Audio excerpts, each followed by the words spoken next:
Hey, everybody. This is Danny Davis, the Austin American-Statesman, and we are live, another Longhorn Confidential Live here in New Orleans. I'm currently stationed in the media workroom here at the Sheraton Hotel, so I'm going to try to be polite to my colleagues and not be too loud over this live stream. But I'm joined today by Caleb Young, who is our newest reporter on the beat. Let him kind of introduce himself, tell us a little bit about himself. So, Caleb, take it away. Hey, like Danny said, new to Austin. Uh, got the job in around June, and my expectations have been set extremely high. Only season I've covered Texas, they've made the playoff, and it's been, really fun to cover them. All the guys have been great. Danny, super charming. Really, really outgoing. No, I mean, All he's lies, been great though. all lies. He's been a good mentor. Kirk and Cedric and Thomas, all of them, been really cool. So yeah, it's been fun. It's been fun working. Caleb gets to deal with my sunny demeanor on a daily basis. But um, we're going to talk to you today about media days. Texas held its Sugar Bowl media days this morning. Washington has just wrapped up theirs over at the Superdome, and kind of have some inside baseball. Since this is a bowl game and a playoff game, by rule, all coaches, all players have to be made available to the media to talk. That means normally during the season, it's a team policy by Steve Sarkisian that assistant coaches don't talk. We do get to talk to the coordinators for about 15, 20 minutes during the preseason, but during their actual season, we don't talk to them at all.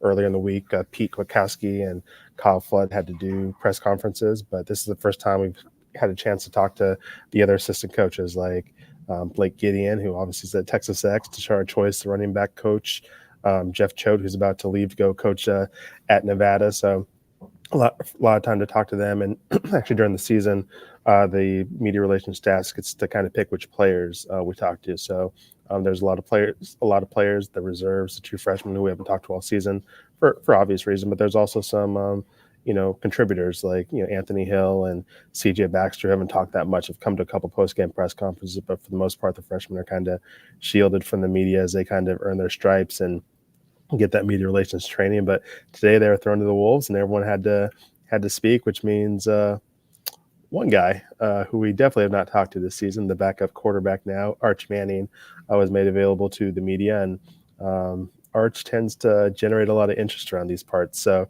it was kind of funny at one point. You look over towards Arch, and there are about 25, 30 reporters surrounding him, and just a couple steps away on a podium was Quinn Ewers, and there was no one around him. At one point, went up to him and said, "This is going to be the only time I get to talk to the starting quarterback one on one, without any other reporters." And we had a nice little chat without anyone interrupting or asking any other questions. So I guess we'll start with that, Caleb. What did you kind of think of Arch Mania? I don't know if you got into that scrum at all, but we know Kirk Bowles is writing about that for tomorrow's newspaper. But what did you think of Arch Mania today?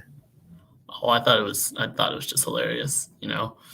I saw, when everybody was walking in, we saw, everyone walking to their tables, but like they were just walking right past the media people. Nobody cared. They're like, we'll see him later. We were just all looking for one person, and as soon as I saw him sit down, I took one singular picture of him, of nobody around him, and then 10 seconds later there was like 20. Um, but yeah, overall, seemed like a pretty cool guy to talk to. He was actually, answering questions pretty well. What maybe not as much personality as his uncle Peyton, but like pretty decent guy to talk to overall. Really cool. Yeah, Quinn seemed more than content to just not have to talk to anyone for once. He is kind of one of those guys that just doesn't like talking with the media. But yeah, overall, fun stuff. Fun stuff. Very made for a very good picture. Yeah, I avoided that scrum like the plague. I had no interest in participating in that, and I knew we had some representation in that scrum. But some tidbits have leaked from Arch's talk on Twitter and some other stories that were published by other outlets immediately. Arch did talk about not saying he had no interest in transferring this offseason, kind of put those rumors to bed. Talked a little bit about NAL, talked about his backup role and kind of his development and stuff like that. So if you do want to go find that stuff, or wait for Kirk Bowles' column whenever that gets posted on statesman.com, that information is out there. But Caleb, out of what you participated in media days, what stands out? Did you talk to anyone fun? Did you get any fun quotes? I mean, what were you kind of doing today? I think the most fun I had was, just talking to Christian Jones, but the most interesting thing I heard was I got to talk to AJ Milway, the quarterback coach, and he offered some, pretty cool stuff. He was talking about, both Quinn and Arch and like the recruitment process.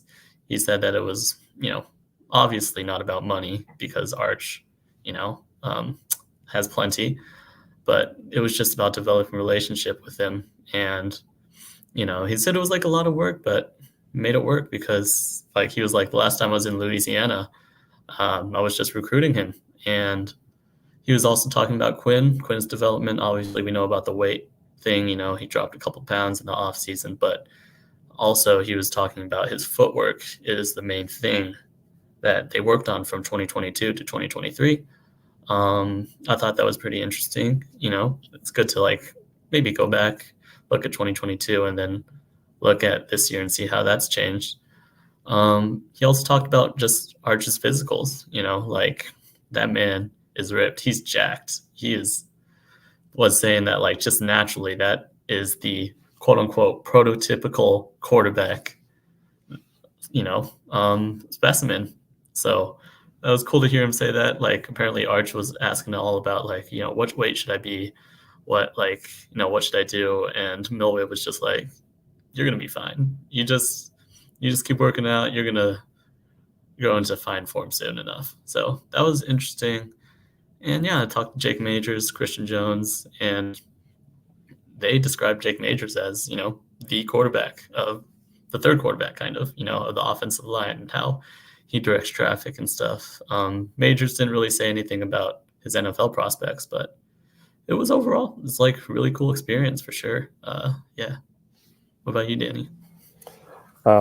I found out Jake Majors today is dating a member of the volleyball team. Did not know that. Speaking of volleyball, I talked to Kayla Akana's younger brother, who's a freshman linebacker on the team, about who the best who the best athlete in the family is, and Kayla gets a nod just because she's won 2 national championships so far. But maybe little brother can get that championship in the next few days. So that was kind of fun to talk about different sports. Did a lot of running back talk today.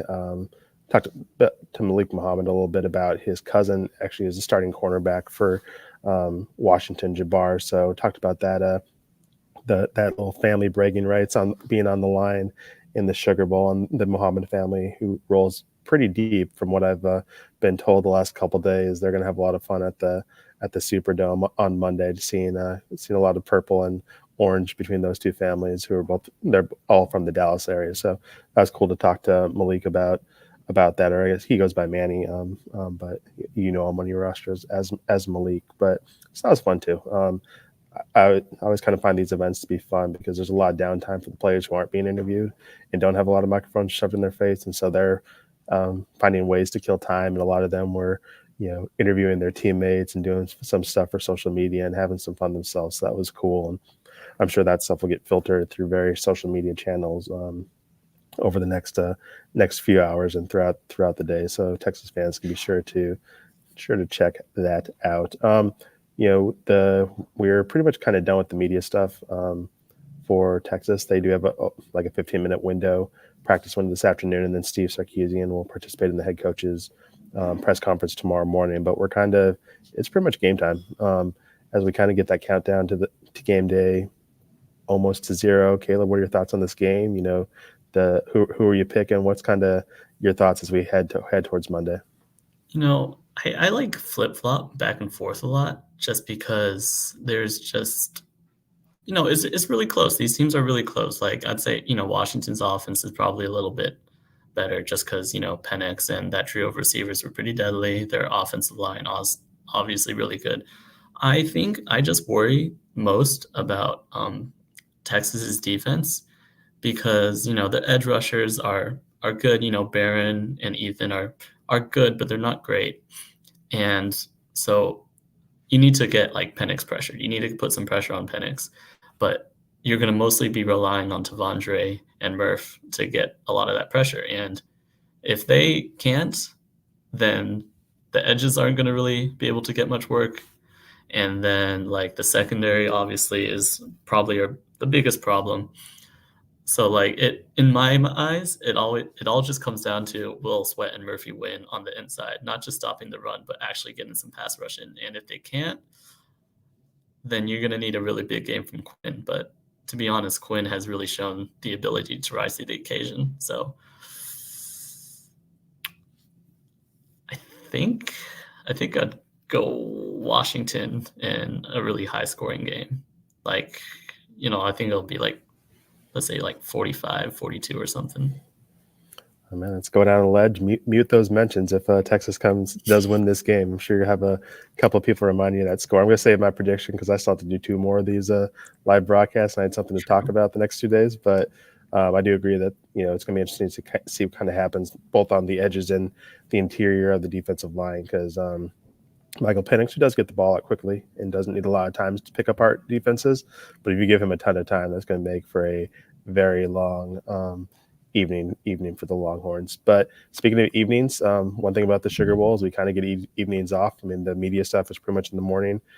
So once our deadline hits at 4:00, we're kind of free for the afternoon. Luckily, my wife is in town, so we're able to go to dinner and walk around in New Orleans and kind of have fun, meet up with some friends. But what have you been doing at night? How are you kind of keeping yourself entertained in New Orleans? And how was your first kind of bowl experience? I don't think North Texas was doing many bowls, but how what's been your experience this week as a first timer?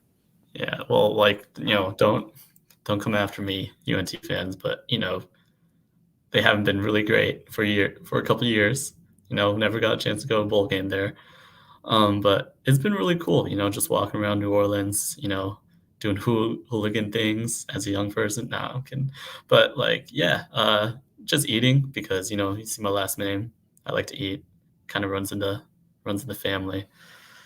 So it's been really cool doing that, seeing a lot of like new people. They just kind of come up to me. They're like, "Are you an intern?" I'm like, "No, I work for the Statesman, please." Some of the Washington kids came up to me. They're like, "Do you go to UT?" I'm like, "Nah." But it's been fun, It's been really fun walking around, seeing all the sights. New Orleans is a really fun city. We got to see L'Oreal the other day in the parade. She was really awesome. Always dressed really cool. Like I want to talk to her, but like it's like intimidating, like pretty people are like just really intimidating. You just kind of want to talk to them, but you're like, oh, I don't know. But she seems really nice. So, it's been really fun. I'm really excited for the game, just to be in the Caesar Superdome because I've honestly never been in the Superdome before. But yeah, but I don't have a wife, so that's the thing. I don't walk around with a wife. I just walk around by myself with some friends sometimes. Well, I don't even know if my wife wants to be seen out in public with me, but she tolerates me for these trips. Is I guess getting her getting to go to New Orleans makes up for the fact that she's married to me. So she'll take that trade off. But I think we're gonna kind of wrap this up. Let the rest of the people in this media room get back to work without having to hear me talk. But be sure to check out statesman.com throughout today.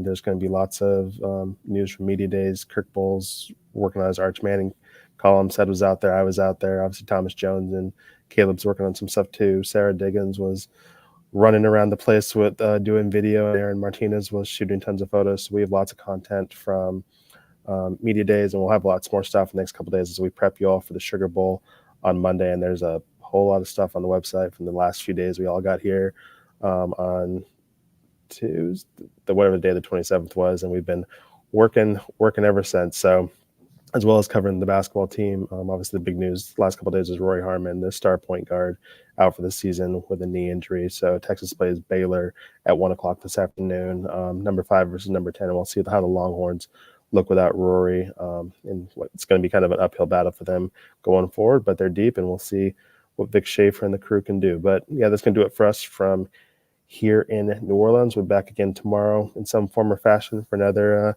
little live cast. But Caleb, appreciate you coming on, and we'll see the rest of y'all down the road. Deuces. See you later.